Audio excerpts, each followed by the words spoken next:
जय श्री कृष्णा, राधे राधे। आप सभी भक्तों का आपके अपने YouTube चैनल श्री कृष्ण दीवानी में हार्दिक स्वागत है। आज हम सुन रहे हैं कार्तिक मास महात्म्य अध्याय 4 की पावन कथा।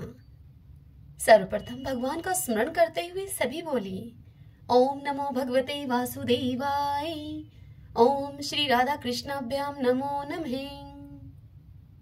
पिछले अध्याय में हमने सुना था भगवान श्री कृष्ण और सत्यभामा का वार्तालाप। अब आज उससे आगे की कथा सुनेंगे।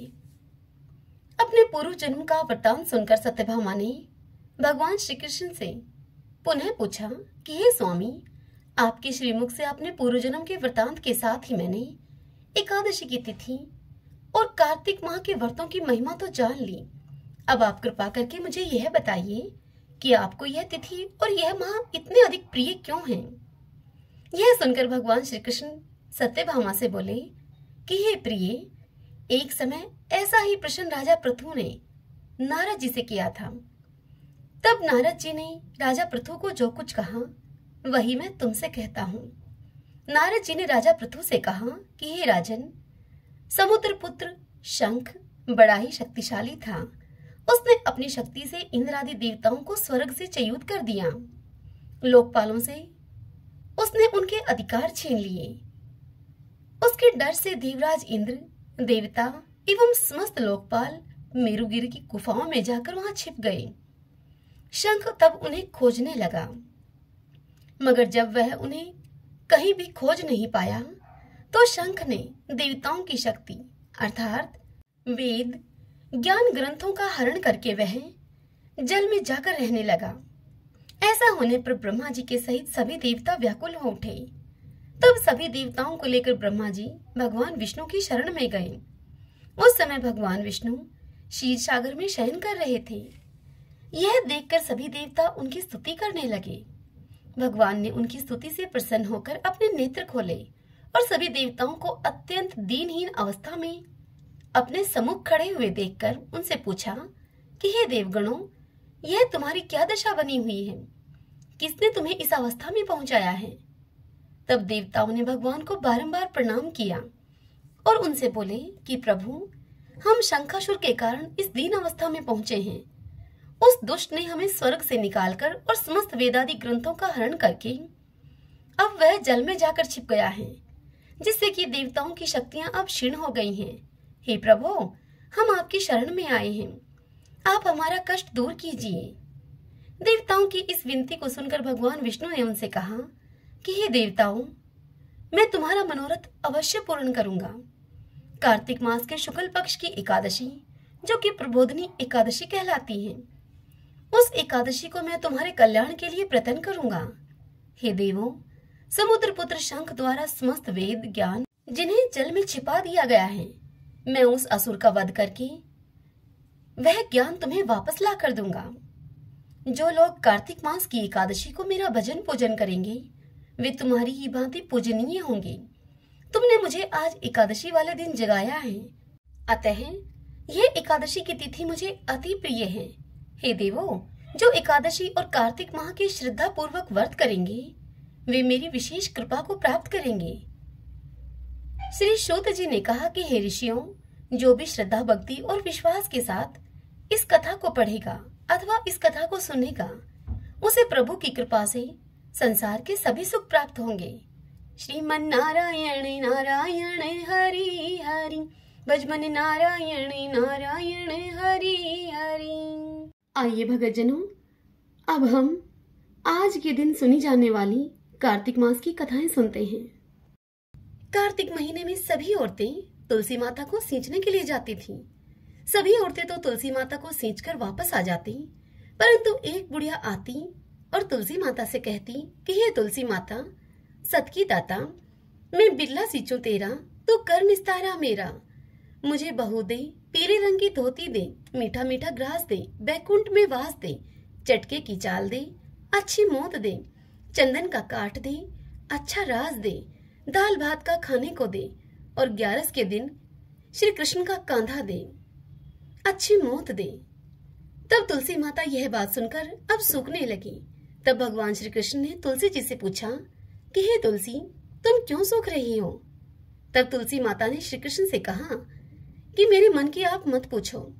तब भगवान ने कहा कि अगर मैं नहीं पूछूंगा तो फिर तुमसे कौन पूछेगा? तब तुलसी माता ने कहा कि एक बुढ़िया रोज आती है और मुझसे वह एक बात कह कर जाती है, उसे मैं और तो सब दे दूंगी, परंतु श्री कृष्ण का कांधा उसे मैं कहां से दूंगी?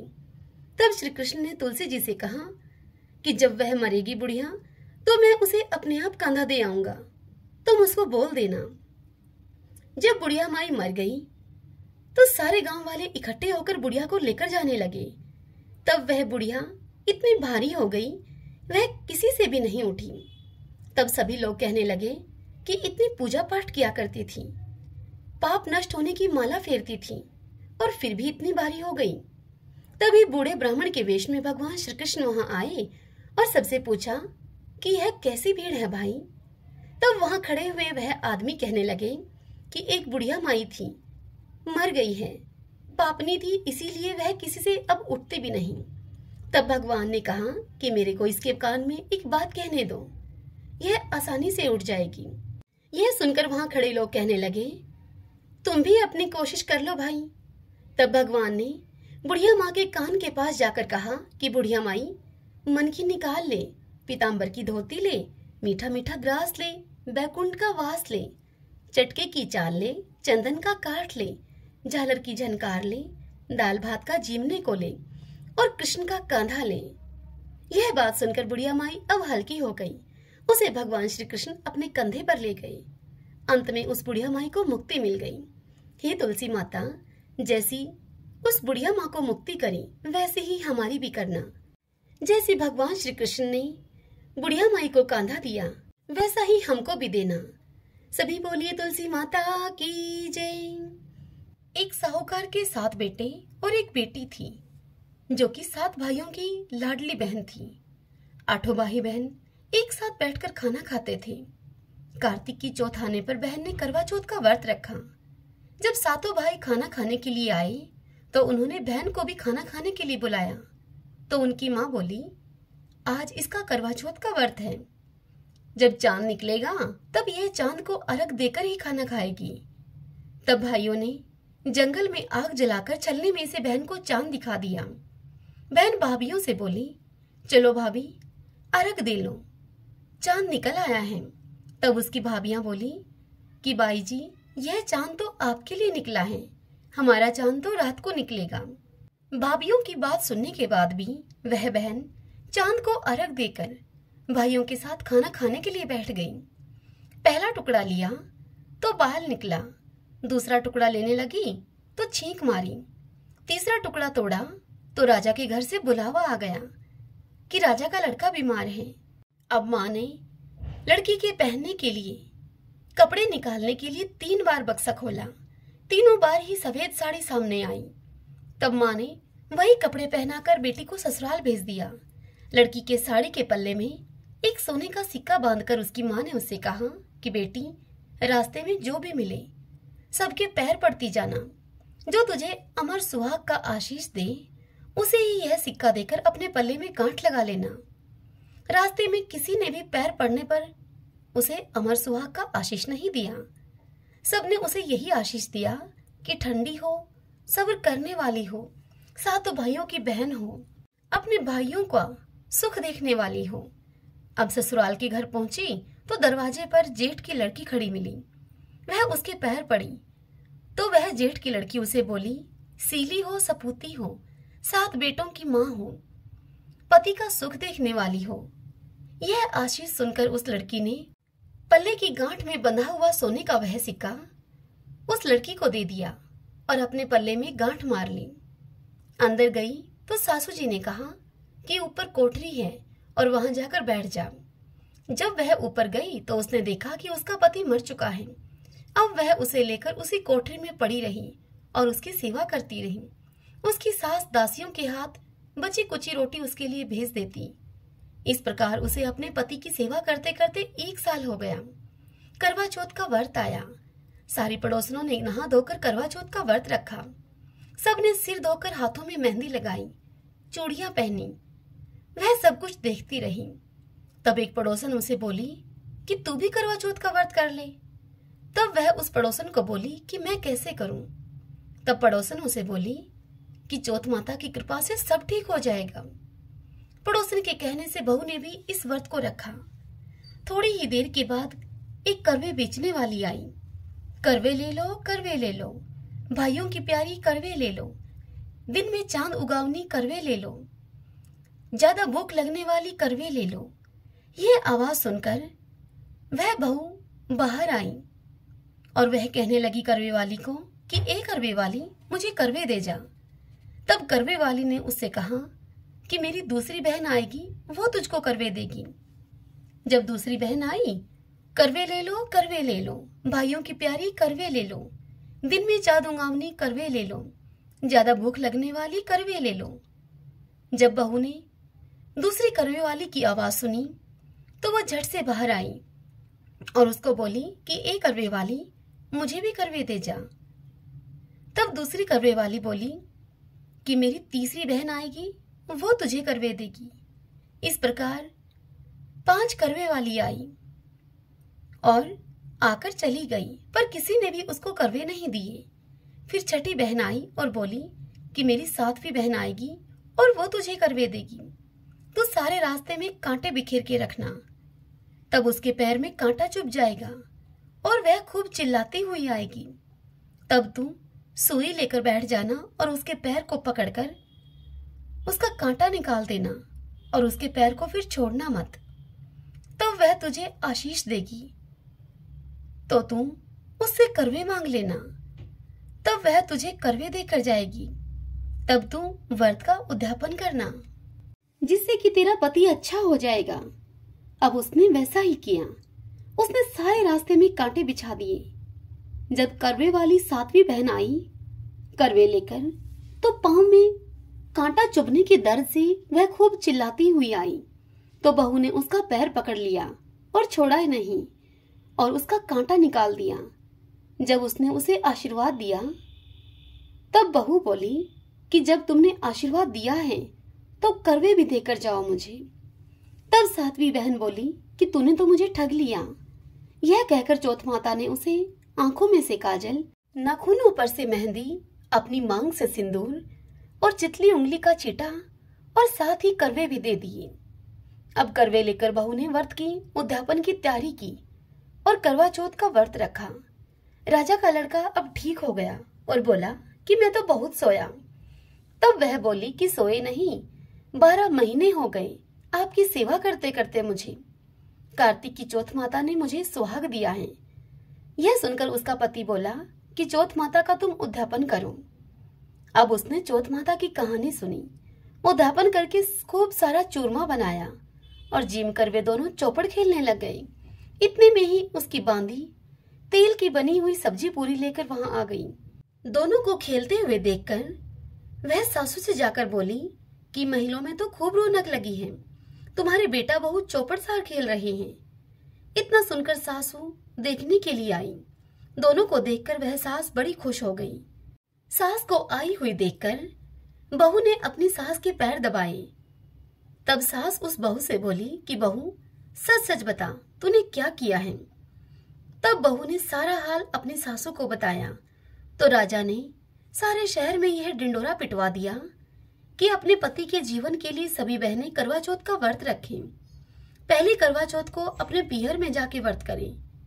हे चौथ माता, जैसे राजा के लड़के को आपने जीवन दान दिया, वैसे ही सभी को देना, मेरे पति को भी देना। इस कथा को कहते सुनते सब परिवार की स्त्रियों को भी सुहाग देना। इस कथा को सुनने के बाद विनायक जी की कथा अवश्य सुननी चाहिए। तो आइए सुनते हैं विनायक जी की कथा। एक बार गणेश जी एक छोटे बालक के रूप में चिमटी में चावल और चमचे में दूध लेकर निकले। वे हर किसी से यह कह रहे थे कि कोई मेरी खीर बना दो, कोई मेरे लिए खीर बना दो। तब एक बुढ़िया बैठी थी वहां। उसने कहा कि ला, मैं बना दूं तेरे लिए खीर। वह छोटा सा बर्तन चढ़ाने लगी चूल्हे पर। तब गणेश जी ने उससे कहा, दादी माँ, छोटी सी भगोनी मत चढ़ाओ, तुम्हारे घर में जो सबसे बड़ा चरु हो उसे ही चूल्हे पर चढ़ा दो। तब बुढ़िया माई ने वैसा ही किया और सबसे बड़ा बर्तन चूल्हे पर चढ़ा दिया। वह यह देखकर दंग रह गई कि वह तो बर्तन पूरा दूध से भर गया है। तभी गणेश जी ने बुढ़िया माई से कहा कि दादी माँ, मैं नहाकर आता हूँ। खीर थोड़ी देर में बनकर तैयार हो गई। खीर को तैयार हुई देखकर बुढ़िया माई के पोता पोती रोने लगे उस खीर को खाने के लिए। तभी बुढ़िया माई ने चूल्हे से खीर को उतारकर थोड़ी सी खीर चूल्हे में डालते हुए बोली कि गणेश जी, आपको भोग लगे। और फिर खीर के कटोरे भर भर कर अपने बच्चों को दे दिया। पड़ोसन यह सब ऊपर से देख रही थी। उसे देखकर बुढ़िया माई ने यह सोचा कि कहीं यह पड़ोसन इस बात की चुगली न खा जाए, इसलिए बुढ़िया माई ने एक कटोरा भरकर खीर उसको भी पकड़ा दी। तत्पश्चात बुढ़िया माई के बेटे की बहू ने चुपके से एक कटोरा खीर खाई और उस झूठी कटोरी को चक्की के नीचे सरका दिया। अब तक भी गणेश जी नहीं आए थे। बुढ़िया को बहुत भूख लग रही थी। एक कटोरा खीर का भरकर किवाड़ के पीछे बैठकर एक बार बुढ़िया माई ने फिर से कहा, जय गणेश जी। और फिर बुढ़िया माई ने वह खीर खानी शुरू कर दी। तभी वहां पर गणेश जी आ गए। तब उनसे बुढ़िया माई ने कहा कि आजा रे गणेशिया, खीर खा ले, मैं तो तेरी ही राह देख रही थी अभी तक। तब गणेश जी ने कहा कि दादी माँ, मैंने तो खीर खा ली। तब बुढ़िया माई ने अचंभे से उनसे कहा कि कब खाई? तब गणेश जी बोले कि जब तेरे पोता पोती ने खाई तभी खाई, जब तेरी पड़ोसन ने खाई तब खाई, जब तेरी बहू ने खाई तब खाई, और जब तूने खाई तो पेट मेरा पूरा ही भर गया। यह सुनकर बुढ़िया माई ने कहा कि बेटा, और सारी बात तो सच है, पर बहू बेचारी का तू क्यों नाम लेता है? वह तो बेचारी सुबह से काम में लगी हुई है, उसने खीर कब खाई? तब गणेश जी ने बुढ़िया माई से कहा, चक्की के नीचे देख, जूठा कटोरा पड़ा है। तुमने जब खीर खाई तो मुझे भोग लगाया, पर उसने कोई भोग नहीं लगाया, वो तो वैसे ही खा गई। यह सुनकर बुढ़िया माई ने गणेश जी से कहा कि बेटा, घर की बात है, घर में ही रहने दो, बता बची हुई खीर का क्या करूं? तब गणेश जी ने उनसे कहा कि नगरी को जिमा दूं। लोगों को न्योता दिया तो सब हंसने लगे और बोले कि कल तक तो खाने का पता नहीं था, आज यह नगरी को जिमाएंगे। फिर भी लोग आए और ठाठ से जिमे। नगरी पूरी उन्होंने खीर से जिमा दी। तब भी चरु अर्थात खीर का पतीला पूरा ही भरा था। राजा को जब यह पता लगा तो बुढ़िया को उसने बुलवाया और उससे कहा कि क्यों बुढ़िया, ऐसा चरु तेरे घर अच्छा लगे या हमारे घर? तब बुढ़िया ने उनसे कहा कि राजा जी, उसे आप ले लो। राजा जी ने खीर का चरु महल में मंगवा लिया। लाते ही खीर में कीड़े मकोड़े, बिच्छू और कंछले हो गए और उस खीर से दुर्गंध आने लगी। अब तब राजा जी ने बुढ़िया माई से कहा कि बुढ़िया माई, अपना चरु वापस ले जा, जा तुझे हमने दिया ये। तब बुढ़िया ने कहा कि राजा जी, आप देते तो पहले भी कभी देते, यह चरा तो मुझे मेरे गणेश जी ने दिया है। बुढ़िया ने चरा वापस लिया। लेते ही सुगंधित खीर हो गई। घर आकर बुढ़िया ने गणेश जी से पूछा कि बची हुई खीर का मैं क्या करूं? तब गणेश जी ने बुढ़िया माई से कहा कि झोपड़े के कोने में खड्डा खोदकर तुम उसे गाड़ दो। उसी जगह सुबह उठकर वापस खोदोगी तो तुम्हें धन के 2 चरे मिलेंगे। ऐसा कहकर गणेश जी अंतर्ध्यान हो गई। जाते समय झोपड़ी के लात मारते गए और झोपड़ी के स्थान पर बुढ़िया माई का महल हो गया। बहू जब सुबह उठी तो उसने फावड़ा लेकर पूरे घर को खोद दिया, परंतु उसे कुछ भी नहीं मिला। बहू ने कहा कि सासू जी, थारो गणेश जी तो झूठो है। सास ने कहा कि बहू, मारो गणेश जी झूठो तो नहीं है, ला मैं देखती हूँ। वह सुई लेकर खोदने लगी तो टन टन करते 2 धन के चरे निकल आए। बहू ने कहा कि सासू जी, गणेश जी तो साचे ही हैं। सास ने कहा कि गणेश जी तो भावना के भूखे हैं। हे मेरे गणेश जी, जैसा तुमने बुढ़िया माई को दिया वैसा सबको देना। कहानी कहने वाले, हुंकारा भरने वाले, कहानी सुनने वाले सभी को देना। सब बोलिए विनायक जी महाराज की जय। तपसी लपसी की कहानी। तपसी लपसी की कहानी सभी व्रत कथा कहानियों का पूर्ण फल प्राप्त करने के लिए हर कथा कहानी के पश्चात जरूर सुने। और आज तो विशेष दिन है, चौथ माता का दिन है। आज इन कथाओं को सुनने का विशेष पुण्य मिलता है। एक तपसी था, एक लपसी था।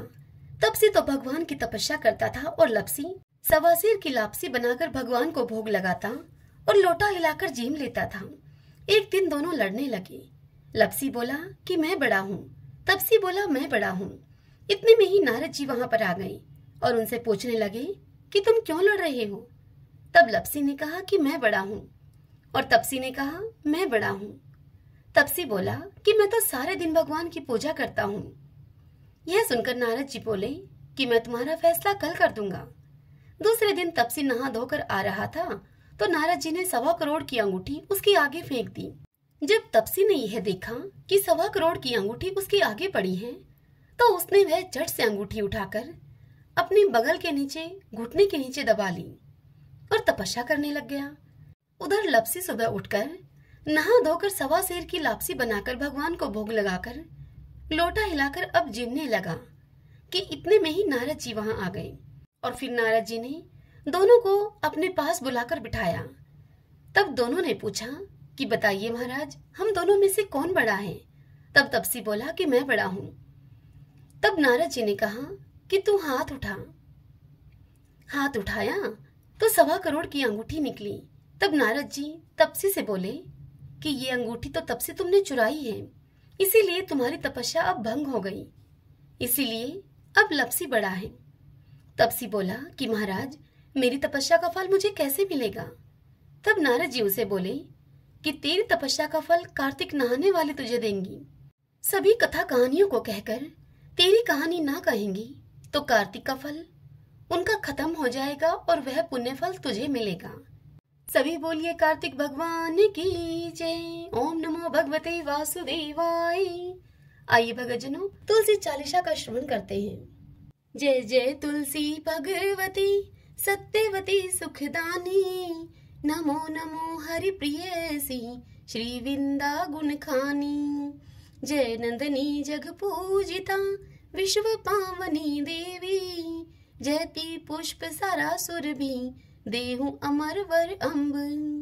श्री हरि शीश विराजनी देहु अमर वर अम्ब, जनहित हे वृंदावनी अब जन करहु विलंब। धन्य धन्य श्री तुलसी माता, महिमा आगम सदा श्रुति गाता। हरि के प्राण हूँ से तुम प्यारी, हर ही हेतु किन हो तप भारी। जब प्रसन्न हव दर्शन दीनो, तब कर जोरी विनय अस कीनो। हे भगवन कंत मम हो, दीन जाने जन छाड़ हो छोहू। सुनि लक्ष्मी तुलसी की बानी, दिन हो शाप क्रोध पर आनी। अस अयोग्य वर मांगन हारी, हो विटप तुम जड़ तनु धारी। सुनि तुलसी ही शाप योते ठामा, करहूँ बास तहु नीचन धामा। दियो वचन हरि तब तत्काला, सुनहु सुमुख जनि हो बिहाला। समय पाई हव हो पति तोरा, पूजी हो आस बचन सत्य मोरा। तब गोकुल में गोप सुदामा, तासु भई तुलसी तू बामा। कृष्ण रास लीला के माही, राधे सखियो प्रेम लखिनाही। दिया शाप तुलसी तत्काला, नर लोकहि तुम जन्महु बाला। भयो गोप वह दानव राजा, शंख चूड़ नामक सिर ताजा। तुलसी भई तासु की नारी, परम सती गुण रूप अगारी। असद्व कल्प गीत जब गयो, कल्प तृतीय जन्म तब भयो। वृंदा नाम भयो तुलसी को, असुर जलंधर नाम पति को। करी अति द्वंद अतुल बल धामा, लिन्हा शंकर से संग्रामा। जब नित सन्य सहित शिव हारे, मरहि न तब हर हर ही पुकारे। पतिव्रता वृंदा थी नारी, कौ न सके पतहि गनहारी। तब जलंधर ही भेष बनाई, वृंदा डिग हरि पहुँचयो जाई। शिव हित लही करी कपट प्रसंगा, कियो सतीव धर्म ते ही भंगा। भयो जलंधर कर संहारा, सुनी वृंदा उर शोक अपारा। तिहि क्षण दियो कपट हरि टारी, लखी वृंदा दुख गिरा उचारी। जलंधर ही जस हत्यो अभीता, सोई रावण हव हरि सीता। अस प्रस्तर सम हृदय तुम्हारा, धर्म खंडी मम पतहि सहारा। यही कारण लेहि शाप हमारा, होवे तनु पाषाण तुम्हारा। सुनी हरि तुरत ही वचन उचारे, दियो शाप तुम बिना विचारे। लखियो न निज कर तूति पति को, छलन चाह्यो जब पार्वती को। जड़मति तुहु अस हो जड़ रूपा, जग में तुलसी विटप अनूपा। धरवै रूप हम शालिग्रामा, नदी गंड की बीच ललामा। जो तुलसी दह हम ही चढ़ाई है, सब सुख भोगी परम पद पाई है। बिनु तुलसी हरि चलत शरीरा, अतिशय उठत शीश उर पीरा। जो तुलसी दल हरि शिव धारत, जो सहस्त्र घट अमृत डारत। तुलसी हरि मन रंजनि हारी, रोग दोष दुख भंजनि हारी। प्रेम सहित हरि भजन निरंतर, तुलसी राधा में नहीं अंतर। सभी बोलिए तुलसी मात की जय। आइए भक्तजनों, अब हम तुलसी माता की आरती और कार्तिक भगवान की आरती करते हैं। जय जय तुलसी माता, जय जय तुलसी माता। सब जग की सुख दाता, वरदाता, जय तुलसी माता। सब योगों के ऊपर, सब रोगों के ऊपर, रुज से रक्षा करके भवत्राता, जय जय तुलसी माता। बटुपुत्री हे श्यामा, सुर बलि हे ग्राम्या। विष्णु प्रिय जो तुमको सेवे, सो नर तर जाता, जय जय तुलसी माता। हरि के शीश विराजत, त्रिभुवन से हो वंदित। पतित जनों की तारिणी विख्याता, जय जय तुलसी माता। लेकर जन्म विजन में आई, दिव्य भवन में। मानव लोक तुम्हीं से सुख संपत्ति पाता, जय जय तुलसी माता। हरि को तुम अति प्यारी, श्याम वरण कुमारी। प्रेम अजब है उनको, तुमसे ये कैसा नाता, जय जय तुलसी माता। तुलसी मात की जय। आरती उतारूं मारा कार्तिक भगवान की, आरती उतारूं मारा कार्तिक भगवान की। ठाकुर जी की सेवा में मैं राम नाम बोलती, ठाकुर जी की सेवा में मैं राम नाम बोलती। गाय की सेवा में मारे गोबर पानी बाड़ा में, गाय की सेवा में मारे गोबर पानी बाड़ा में।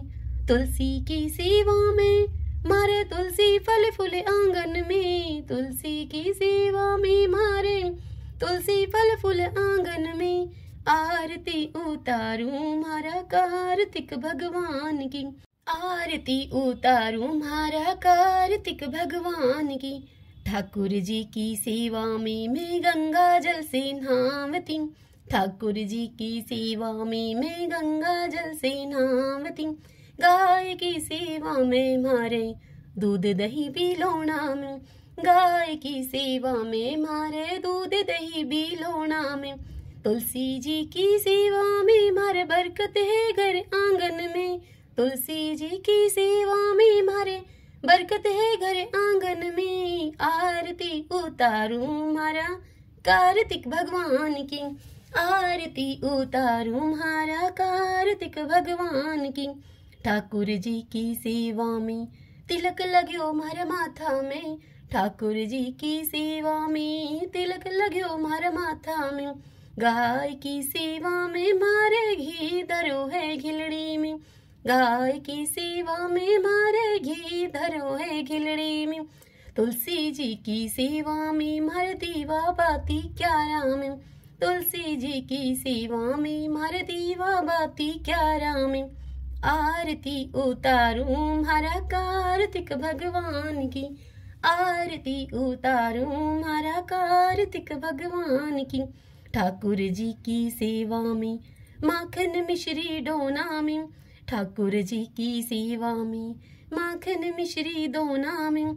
गाय की सेवा में मारे छाछरा पड़ी थाली में, गाय की सेवा में मारे छाछ राबड़ी थाली में, तुलसी जी की सेवा में मारे अखंड सुहाग साथ में, तुलसी जी की सेवा में मारे अखंड सुहाग साथ में। आरती उतारूं हरा कार्तिक भगवान की, आरती उतारूं हरा कार्तिक भगवान की। ठाकुर जी की सेवा में मैं नित उठ मंदिर जावती, ठाकुर जी की सेवा में मैं नित उठ मंदिर जावती। गाय की सेवा में मैं नित उठ के भुआरी लगावती, गाय की सेवा में मैं नित उठकर भुआरी लगावती। तुलसी जी की सेवा में नित जल सींचूं क्यारी में, तुलसी जी की सेवा में नित जल सींचूं क्यारा में। आरती उतारूं मारा कार्तिक भगवान की, आरती उतारूं मारा कार्तिक भगवान की। ठाकुर जी की सेवा में सखियों का संग है मंदिर में, ठाकुर जी की सेवा में सखियों का संग है मंदिर में। गाय की सेवा में मारे साथ ग्वाला आंगन में, गाय की सेवा में मारे साथ ग्वाला आंगन में। तुलसी जी की सेवा में मारे घर वाला मारे साथ में, तुलसी जी की सेवा में मारे घर आला मारे साथ में। आरती उतारूं मारा कार्तिक भगवान की, आरती उतारूं मारा कार्तिक भगवान की। ठाकुर जी की सेवा में मैं तुलसी माला फेरती, ठाकुर जी की सेवा में मैं तुलसी माला फेरती। गाय की सेवा में मारे गले गलसरी सोना की, गाय की सेवा में मारे गले गलसरी सोना की। तुलसी जी की सेवा में मारे सिर पर चुंदड़ी लाल है, तुलसी जी की सेवा में मारे सिर पर चुंदड़ी लाल है। आरती उतारूं मारा कार्तिक भगवान की, आरती उतारूं मारा कार्तिक भगवान की। ठाकुर जी की सेवा में बैकुंठा में मैं जावती, ठाकुर जी की सेवा में मैं बैकुंठा में जावती। गाय की सेवा में मैं पापों से मुक्ति पावती, गाय की सेवा में मैं पापों से मुक्ति पावती। तुलसी जी की सेवा में सातों जन्म सुख पावती, तुलसी जी की सेवा से मैं सातों जन्म सुख पावती। आरती उतारूं मारा कार्तिक भगवान की, आरती उतारूं मारा कार्तिक भगवान की। सभी बोलिए कार्तिक भगवान की जय। ओम नमो भगवते वासुदेवाय, ओम श्री कृष्णाय नमो नमः।